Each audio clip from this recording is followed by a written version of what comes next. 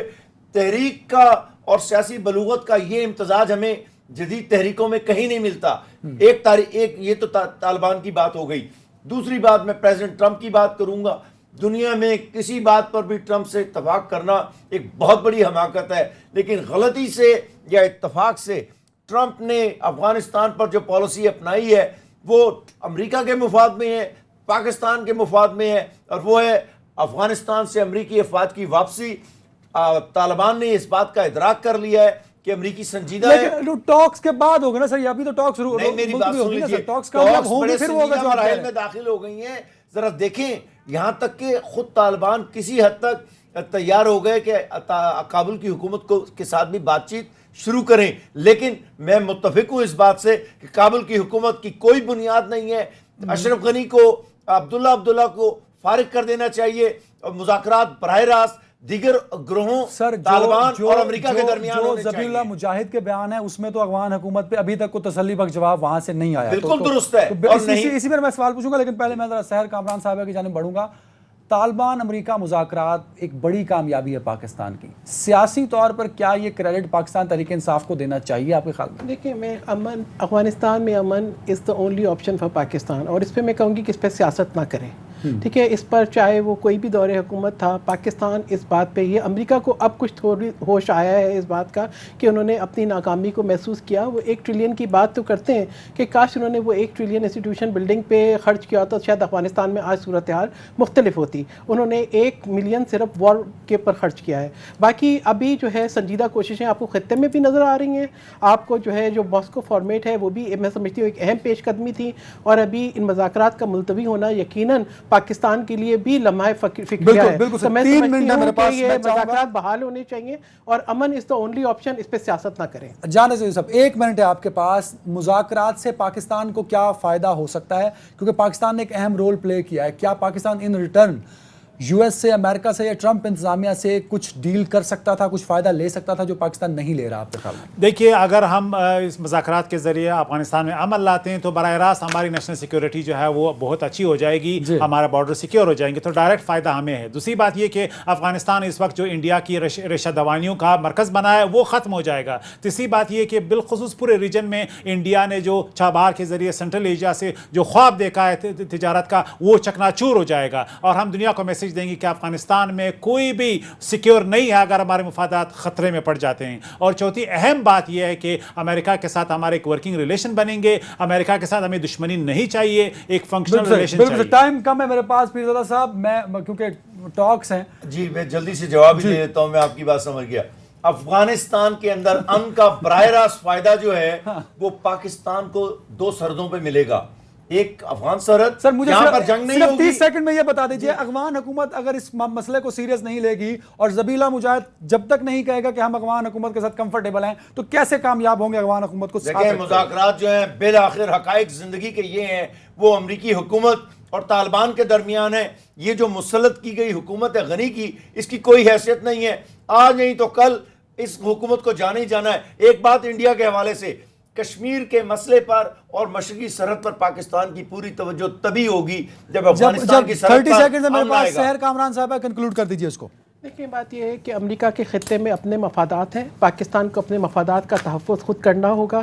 یہ پاکستان کی اگر آج اہمیت ہے مذاکرات کے لیے، تو پاکستان کو تیار ہونا چاہیے کہ وہ اپنے معاملات کیسے سیکیور کرے. یقیناً ہندوستان کے سٹیکس امریکہ نے افغانستان میں مسلط کیے ہوئے ہیں. پاکستان کو اپنے بارڈرز پاکستان کے سیکیور ہو جائیں، جنگ کی حالت ختم ہو جائے، تجارت بحال ہو جائے، میں سمجھتی ہوں یہ بھی بڑا فائدہ ہے پاکستان کے. ایک فکرہ جلدی سے سر 10 سیکنڈ. عمران اور جنرل باجوہ کے کی اس سلسلے میں جتنی بھی کوششیں ہیں میں سمجھتا ہوں پوری قوم کو اس کی تائید بالکل کرنی بہت شکریہ ڈاکٹر صاحب، بہت شکریہ جان اچکزئی صاحب، طارق پیرزادہ صاحب اور سیر کامران صاحبہ۔ ناظرین آج کے پروگرام بس یہیں تک، اپنا بہت خیال رکھیے گا، اللہ حافظ۔